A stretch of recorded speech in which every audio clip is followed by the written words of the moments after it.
আমার ছেলে আর আমি একদিন একসাথে ঘুমাচ্ছিলাম। আমার স্বামী বিদেশে থাকে।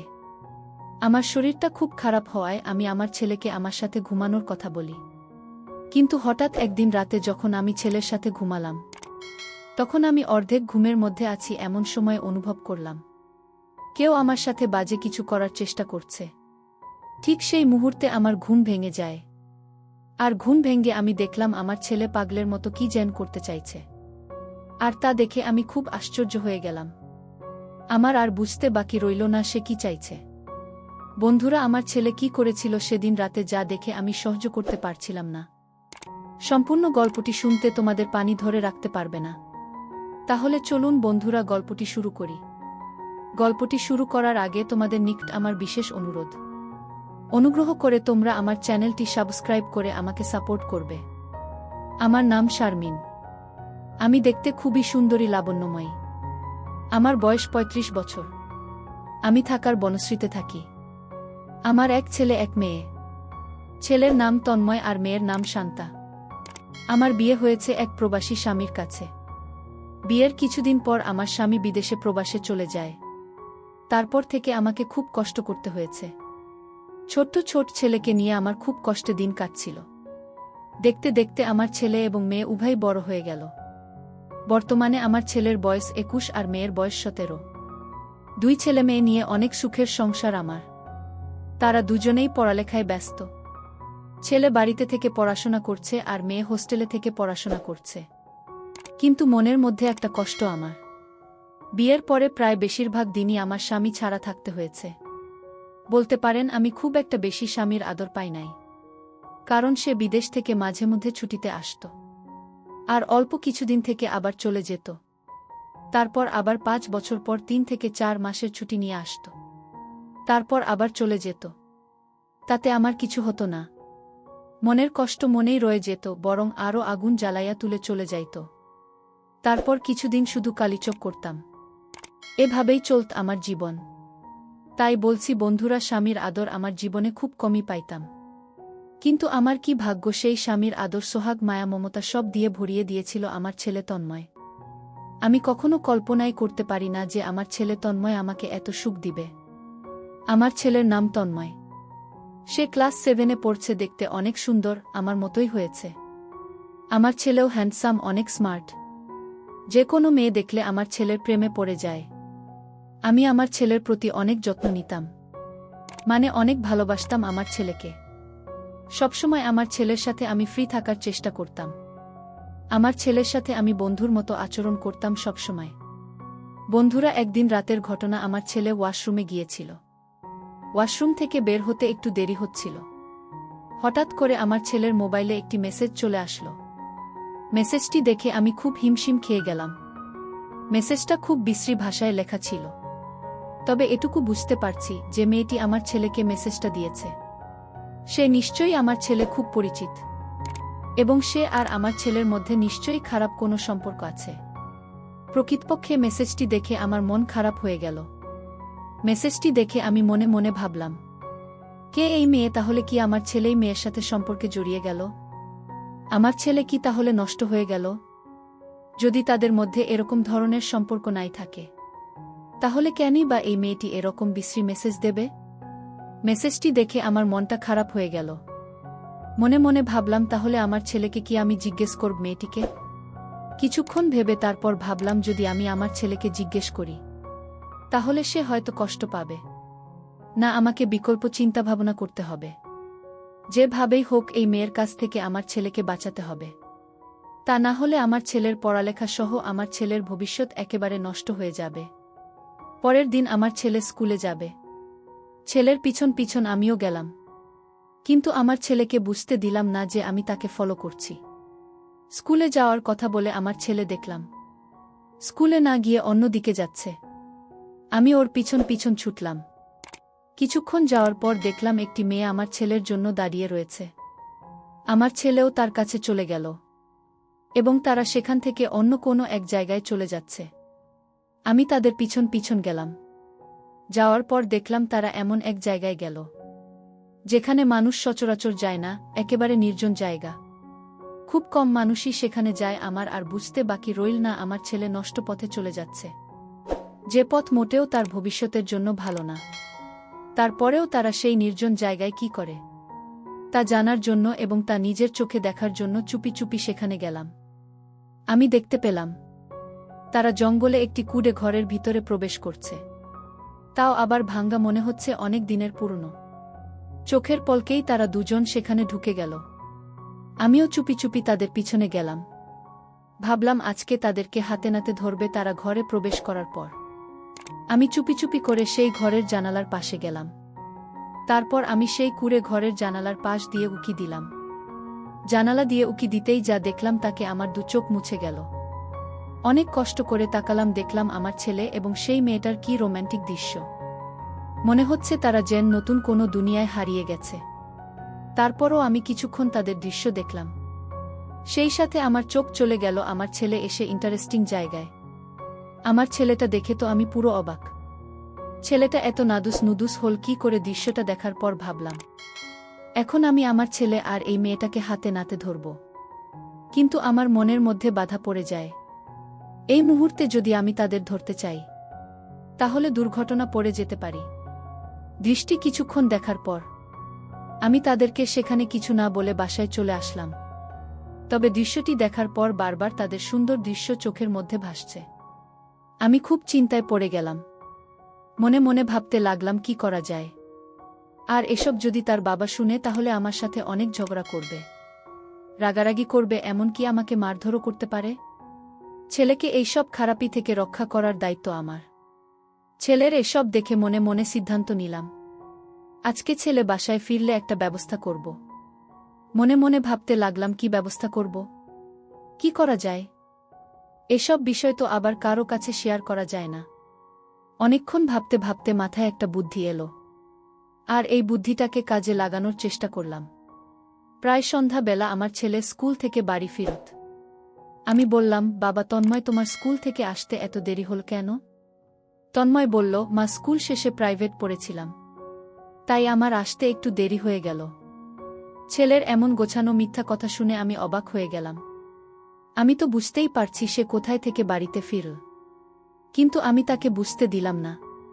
আমি ভাবলাম যদি আমি তাকে কিছু বলি তাহলে হয়তো এতে হিতে বিপরীত হয়ে যেতে পারে। তাকে আমার কৌশলে বসে আনতে হবে। সেদিন থেকে আমার ছেলের সাথে প্রেমের অভিনয় শুরু করি, যাতে কোনো মেয়ে আমার ছেলেকে নষ্ট না করতে পারে এবং আমার ছেলেকে আকৃষ্ট না করতে পারে। সেজন্যই আমার এই চিন্তাভাবনা।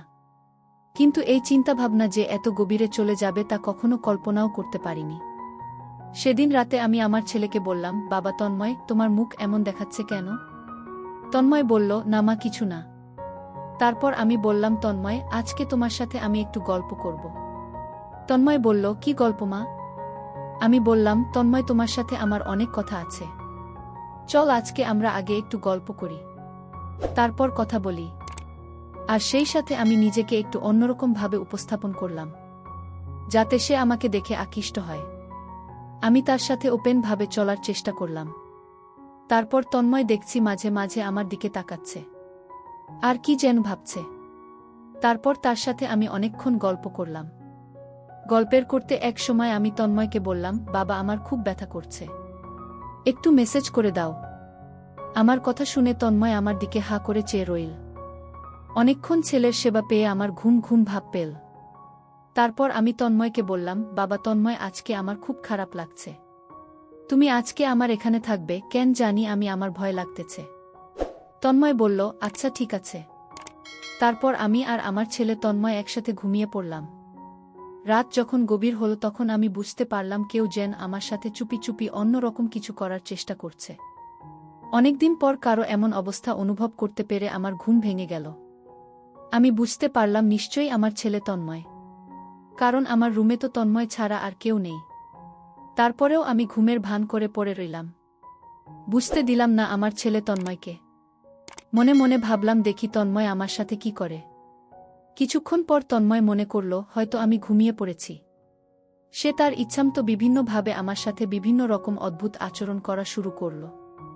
আমি ভাবলাম মনে হয় আমার ছেলে পাগল হয়ে গেছে, আর তা না হলে সে আমার সাথে এরকম অদ্ভুত আচরণ কেন করবে। তারপরও আমি নীরব থাকলাম।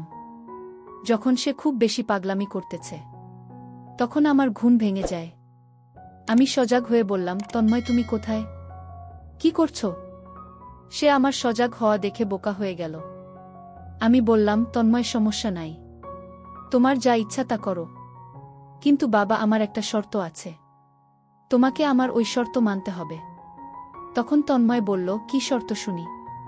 তখন আমি বললাম, তন্ময় আজকে আমি দেখলাম তোমাকে, তুমি একটা মেয়ের সাথে একটা জায়গায় গেছো, যেখানে তুমি গিয়েছিলে সেই জায়গাটা ভালো না, তবে তোমাকে কথা দিতে হবে তুমি আর কোনোদিন সেই জায়গায় যাবে না। এর বিনিময়ে তুমি আমার কাছে যা চাইবে তাই পাবে। বাচ্চা ছেলেদের মতো আমার সাথে মাথা নাড়াতে নাড়াতে বলল, আচ্ছা ঠিক আছে মা, আমি আর কোনোদিন সেখানে যাব না।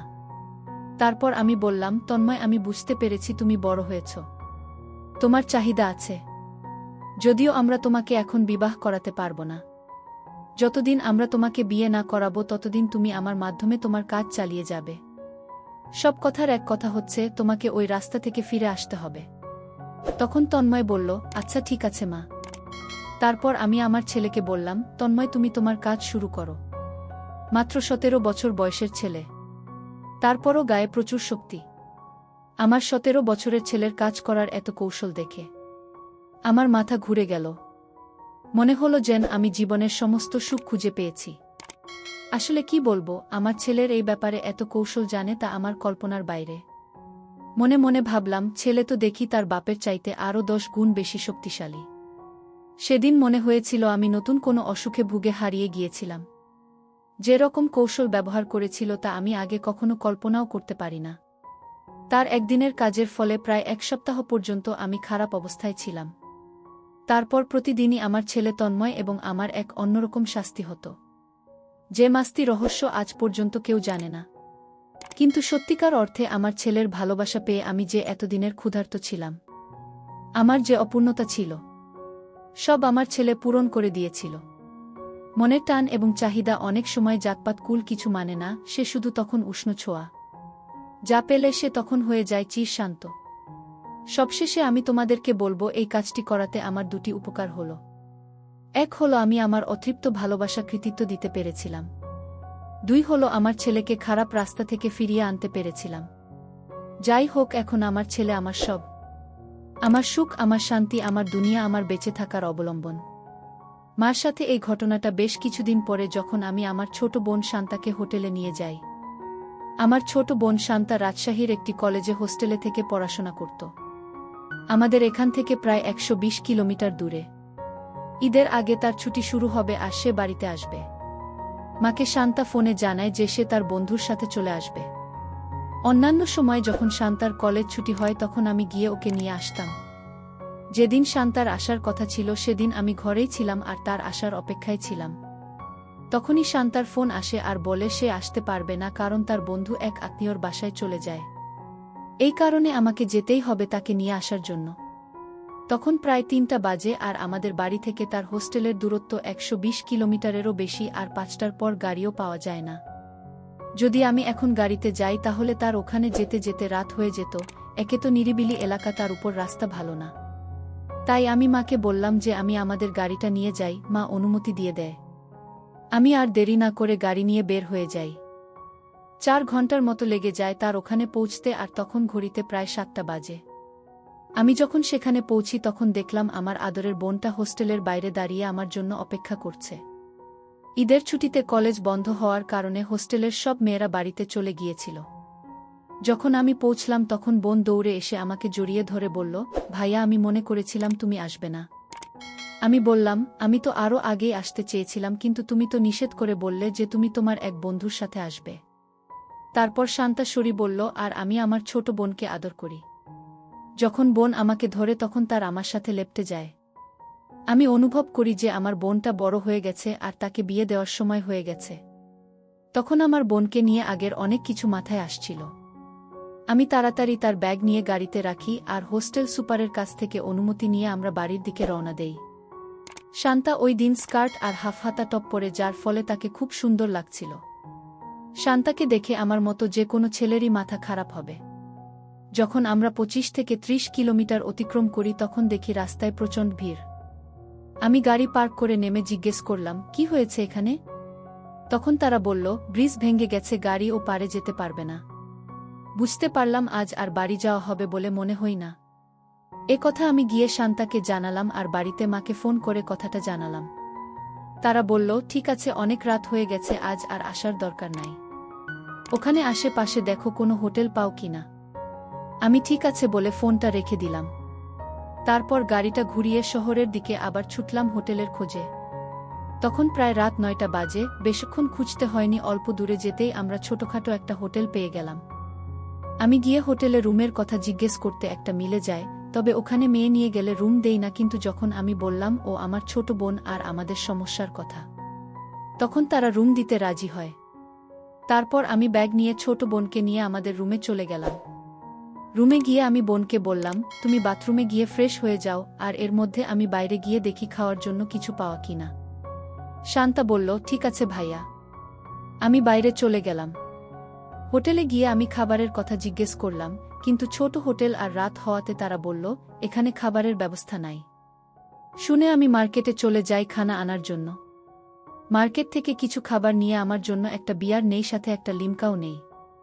এরপর আমি যখন রুমে যাই তখন দেখি শান্তা ফ্রেশ হয়ে গেছে, আর গোসল করার কারণে তার চুল ভিজা ছিল, আর সে একটা ছোট একটা পরে আছে। ছোট হওয়ার কারণে সুন্দরভাবে তাকে কিছুটা দেখা যাচ্ছিল। আমি যখন তাকে এই অবস্থায় দেখি তখন আমার ভিতরে কেমন কেমন হতে থাকে, আর মনে মনে ভাবি আমার বোনটা আমার গার্লফ্রেন্ড হলো না কেন। আর তখনই আমার মাথায় একটা বুদ্ধি আসে, কেননা আজ রাত আমার খিদে তাকে দিয়ে পূরণ করি। তারপর আমি টেবিলে খাবারগুলো রেখে বাথরুমে ফ্রেশ হতে চলে যাই, আর ফ্রেশ হয়ে এসে খানা খেতে বসি। শান্তা পানি নিয়ে আসে আর আমরা খেতে শুরু করি। খাওয়া শেষে সে যখন কোল্ড ড্রিঙ্কস খেলো তার একটু সন্দেহ হলো, আর আমাকে বলল, ভাইয়া কোল্ড ড্রিঙ্কসটার স্বাদ অন্যরকম লাগছে কেন? তো আমি শান্তাকে বললাম, মনে হয় পুরনো হয়ে গেছে, যার ফলে তোমার কাছে অন্য রকম লাগছে। আমরা আবার খানা শুরু করি। খাবার খাওয়া শেষে আমিও কোল্ড ড্রিঙ্কস খাই। যেহেতু কোল্ড ড্রিঙ্কসের সাথে বিয়ার মিশানো ছিল সেহেতু আমার একটু নেশা ধরেছিল। আমি আর চোখে শান্তার দিকে তাকিয়ে দেখলাম তার কি অবস্থা। দেখলাম তারও আমার মতো অবস্থা, ছটফট করছে। সে আমাকে বলল, ভাইয়া আমার মাথা ঘুরছে। আমি বললাম, মনে হয় জার্নি করাতে এমন লাগছে। তখন তাকে বললাম, তুমি বিছানায় গিয়ে শুয়ে পড়ো আর শুয়ে শুয়ে কথা বলো। তখন সে বিছানায় গিয়ে শুয়ে পড়ল, আর যখন সে বিছানায় গেল তখন ছোট সরে গিয়ে উপর চলে যায়। কিন্তু সেদিকে তার কোনো নজরই নেই। আর আমি যখন দেখি তার, আমার তো পাগল হওয়ার মতো অবস্থা। আমি সব কিছু ভুলে গিয়ে তার দেখতে থাকি আর নিজে নিজেকে সান্ত্বনা দিতে শুরু করি। এর মধ্যে সে জিজ্ঞেস করে বসল, কি দেখছ ভাইয়া? আমি বললাম, একটা কথা বলবো, তুমি কিছু মনে করবে না তো? সে বলল, না বলো। আমি বললাম, তোমাকে আজ অনেক সুন্দর লাগছে। সে খুশি হয়ে আর লজ্জা পেয়ে বলল, তুমি না ভাইয়া আমাকে সব সময় জ্বালাও। সে আরও বলল, আমি কথায় এত সুন্দর? সুন্দর তো বৃষ্টি আপু। তখন আমি তার কাছে গিয়ে বলি, দেখো তুমি কত সুন্দর, আর সেই সাথে তার হাতও দেখাই। তারপর আমি তাকে জিজ্ঞেস করি, তোমার মাথা ঘোরা বন্ধ হয়েছে না হয়নি? সে বলল, না এখনো হয়নি। আমি বললাম, তুমি কোল্ড ড্রিঙ্কস খাও, আমার মনে তোমার ভালো লাগবে বলে আমি তাকে কোল্ড ড্রিঙ্কস দেই। আবারও আমরা কথা বলতে শুরু করি। আমরা দুইজনই বিছানায় শুয়ে শুয়ে কথা বলছিলাম আর টিভি দেখছিলাম। আমি দেখলাম টিভিতে একটা দৃশ্য আসছে যেখানে দুইজন একে অপরকে দিচ্ছিল। আমি খেয়াল করলাম বেন দৃশ্যটা অনেক মনোযোগ সহকারে দেখছে। আমি তাকে জিজ্ঞেস করি, সত্যি করে বলো তো, তোমার কি কোনো ছেলে বন্ধু আছে? তুমি কি কাউকে পছন্দ কর? ও বলল, না ভাইয়া, আমার কোনো ছেলে বন্ধু নেই, আর আমি কাউকে পছন্দ করি না। আমি আর থাকতে পারছিলাম না, এখন আমাকে কিছু একটা করতেই হবে, কারণ সে এখন অনেকটা ওরকম হয়ে আছে। কিন্তু আমি সরাসরি কিছু বলতেও পারছি না। তবে তাকে রাজি করার জন্য আমার মাথায় একটা বুদ্ধি আসলো। আমি তাকে জিজ্ঞেস করলাম, তোমার কোথায় কোথায় তিল আছে? সে বলল, অনেক জায়গায় আছে। আমিও বললাম, মারও অনেক জায়গায় আছে, আর আমি তাকে আমার তিল দেখাতে শুরু করি। প্রথমে আমার পিঠের তিল দেখালাম, তারপর ওইখানের একটা তিল দেখালাম। ওখানে আমার তিল দেখে হাসছিল, ওর হাসি দেখে আমি ওকে বললাম, তুমিও দেখাও। শান্তা তখন তার হাতের তিল দেখালো। আমি বললাম, আরও কোথায় কোথায় আছে দেখাও। সে বলল, আমারও তোমার মতো ওখানে অনেকগুলো তিল আছে। তখন আমি তাকে বলি, তুমি চুপ করে থাকো, আমি দেখে নেব। এই বলে আমি তার কোথায় কোথায় তিল আছে সেগুলো দেখলাম। বন্ধুরা, তোমাদের একটা কথা বলতে চাই, আমি তোমাদের সর্বদা হাসি খুশি রাখার জন্য খুব কষ্ট করে ভিডিও বানাই। তাই তোমাদের কাছে অনুরোধ থাকবে, অবশ্যই ভিডিওটি দেখে একটি লাইক করবেন এবং আমাদের চ্যানেলটি সাবস্ক্রাইব করে পাশে থাকবেন। আমি নিজেকে আর সামলাতে পারছিলাম না, সব কিছু ভুলে গিয়ে তাকে বললাম, আসলেই তুমি অনেক সুন্দর, আর তোমার তিলগুলোও সুন্দর। শান্তা কিছু বলল না, শুধু আমার দিকে তাকিয়ে রইল। তারপর 1 ঘন্টা মিনিট পার হয়ে গেল। তখন শান্তা কান্না কান্না মুখে বলল, ভাইয়া, আমরা যা করলাম তা কি ঠিক? যদি কেউ কোনোদিন জেনে যায় তখন কি হবে? আমি বললাম, তুমি কেন এত চিন্তা করছো? তোমার কি ভালো লাগেনি? তখন সে বলল, হ্যাঁ। তো আমি বললাম, তাহলে এত ভয় পাচ্ছ কেন? আমরা তো আর কাউকে বলতে যাচ্ছি না। তখন সে বলল, তা ঠিক। আর আমি আদরের ছোট বোনকে বলি, এখন রাত অনেক হয়েছে, এবার ঘুমিয়ে পড়ো। সকাল আনুমানিক 10টায় আমার ঘুম ভাঙে, উঠে দেখলাম শান্তা এখনো ঘুমাচ্ছে। আমি ওকে ডাক দিলাম আর বললাম, তাড়াতাড়ি রেডি হয়ে নে, বাড়ি যেতে হবে। তারপর গোসল করে আমরা হোটেল ছেড়ে বাড়ির দিকে রওনা দিলাম। সেই ঘটনার পর অনেক দিন কেটে গেল। বোন এখনো সেই ঘটনা ভুলতে পারেনি। আমার সঙ্গে ঠিকঠাক কথাও বলে না এখন। আস্তে আস্তে একটু একটু করে সব ঠিক হতে থাকল। বোনও লজ্জায় কাউকে কিছু বলল না। এইভাবে আস্তে আস্তে মোটামুটি ঠিক হতেই আমি আগের মতো সুযোগ খোঁজার চেষ্টা করতাম। একদিন আমরা সব বন্ধুরা হোলির দিনে অনেক মজা করি। বাইরে বের হই আর বিভিন্ন মেয়েদের বাড়িতে গিয়ে তাদের রং দেই। এই বছরও তার ব্যতিক্রম হল না। সবাই মিলে সকালে একসঙ্গে দেখা করলাম। আমরা 3 জন বন্ধু ছিলাম, অন্তু, শিপলু আর আমি। সবাই মিলে বেরিয়ে লিস্ট তৈরি করলাম কার কার বাড়ি যাওয়া যায়। এইভাবে ঠিক করে প্রত্যেকের বাড়ি গিয়ে তাদের রং মাখাতে থাকলাম। হোলির দিন হলো এমন একটা দিন যেদিন সুন্দরী মেয়েদের সুন্দর বিনা বাধা রং দেওয়া যায়। আর আমাদের মতো ছেলেরা তো এই সুযোগগুলোই খোঁজে। আমরা সবাই যত সুন্দরী মেয়ে আছে তাদের বাড়ি গিয়ে প্রত্যেকেরই হাতে রং লাগাতে থাকলাম। কেউ কেউ আবার সুযোগ পেয়ে কারও দিত। এইভাবে সবাই খুব মস্তি করতে করতে রং খেলতে খেলতে এলাম। বেলা বাড়ার পরে দেখলাম লিস্ট মোটামুটি শেষ হয়ে গেছে। এরপর সবাই মিলে ডিসাইড করলাম এবার একটু লাল পানি খেতে হবে। এদিকে এত মেয়েদের রং দিয়ে সবাই মোটামুটি মজা হয়ে আছে। ভাবলাম পানি খেয়ে ঠিক করতে হবে। এইভাবে পানি খেতে খেতে সবারই মোটামুটি আনন্দ হয়ে গেছে আর আনন্দের ঘোরে আরও ইচ্ছা জেগে উঠল। এমন মনে হচ্ছিল যে এখনই যদি কাউকে পেতাম একদম দিয়ে দিতাম। সবাই বলল, আরে যেভাবে হোক একটা জোগাড় কর না। অন্তু বলল, চল হোটেলে যাই। শিপলু তাতে সাইও দিল। কিন্তু আমি বললাম, দরকার নেই ওখানে যাওয়ার। তখন অন্তু বলল, হাতের সামনেই ফ্রেশ একজন আছে তো। অন্তুর কথা শুনে শিপলু লাফিয়ে উঠে বলল, কে বল না, কে বল না। আমি কিছুটা বুঝতে পারলাম অন্তু কার কথা বলছে। তন্ময় আর শিপলু ওরা নিজেদের মধ্যে আলোচনা করে নিল। আমি এবার পরিষ্কার বুঝতে পারলাম ওরা কার কথা বলছে। ওরা শান্তা আমার ছোট বোনকে যা করেছে তারপর ওদের কাছে আর কিছু বাকি থাকতে পারে না। আমার সামনেও এবার ওরা আমার বোনকে নিয়ে কি যে করবে তার ঠিক নেই। কিছুক্ষণ পরে ওরা বলল আসল ঘটনা। সবাই মিলে ঠিক হলো ওরা আমার শান্তাকে রং মাখাতে যাবে। রং মাখিয়ে সেখানে সবাই মিলে। আমি ওদের অনুরোধ করে বললাম, প্লিজ এরকম করিস না, বাড়িতে মা আছে। শিপলু বলল, ঠিক আছে, আমরা ওকে ছাদে নিয়ে চলে যাব। তোর মা তো রান্নাঘরে থাকবে। অনেক করে বারণ করার চেষ্টা করলাম কিন্তু ওরা সবাই আমার কথা কানে নিলে তো। এমনিই সবাই মজায় আছে, তার উপর এরকম চান্স কেউ মিস করে। এই রকম দিন আর কেউ পাবে না। আমারও মনের মধ্যে একটা আশা জেগে উঠল, কারণ সেই হোস্টেল থেকে ঘুরে আসার পর আর ওই সুযোগ হয়নি। আমিও আশায় জেগে উঠলাম আর ওদের কথায় সায় দিলাম। ঠিকঠাক করে সবাই মিলে চললাম আমার বাড়ির দিকে। আমরা 3 জনেই প্রচণ্ড হয়েছিলাম। আজ যেভাবেও হোক বোনকে আবার হবে। দূর থেকে আমাদের দেখতে পেয়ে বোন বুঝতে পারল এরা ওকে রং মাখাতে এসেছি। সে একবারও সন্দেহ করেনি এরা ওকে নিয়ে কি করতে চলেছে। সে ছুটে গিয়ে দরজা লক করে ঘরের ভেতরে ঢুকে গেল। আমরা গিয়ে বাইরে থেকে আস্তে আস্তে বোঝাতে লাগলাম, শান্তা বেরিয়ে আয়, একটুখানি রং দিয়েই চলে যাব। শান্তা কিছুতেই দরজা খুল না। অবশেষে অন্তু মাকে বলল, কাকি দেখুন না, শান্তা দরজা খুলছে না। আপনি একটু বলুন না, একটুখানি রং দিব আমরা। আজকের দিনে একটু রং দিলে কি হবে? তখন মা রান্নাঘর থেকে এসে বোনকে বলল, বেরিয়ে আসতে, একটু রং মেখে নিতে। একটু বকেও দিল শান্তাকে। শান্তা বলল, আচ্ছা ঠিক আছে খুলছি, কিন্তু একটুখানি রং দিবে? আমরা বললাম, হ্যাঁ রে, একটু দিয়েই চলে যাব। মা চলে গেল রান্নাঘরে। এদিকে বোন আস্তে আস্তে দরজাটা খুলল। আমরা তিনজন সঙ্গে সঙ্গে হুড়মুড়িয়ে ঢুকে পড়লাম। ঢুকে বোনকে আক্রমণ করলাম। বোন বাড়িতে একটা 3/4 শর্ট আর টি শার্ট পরেছিল। সবাই প্রথমে মুখে রং দিতে থাকল। এদিকে অন্তু বোনকে পেছন থেকে ধরল। বাকিরা সবাই শান্তার মুখে রং মাখাতে লাগল।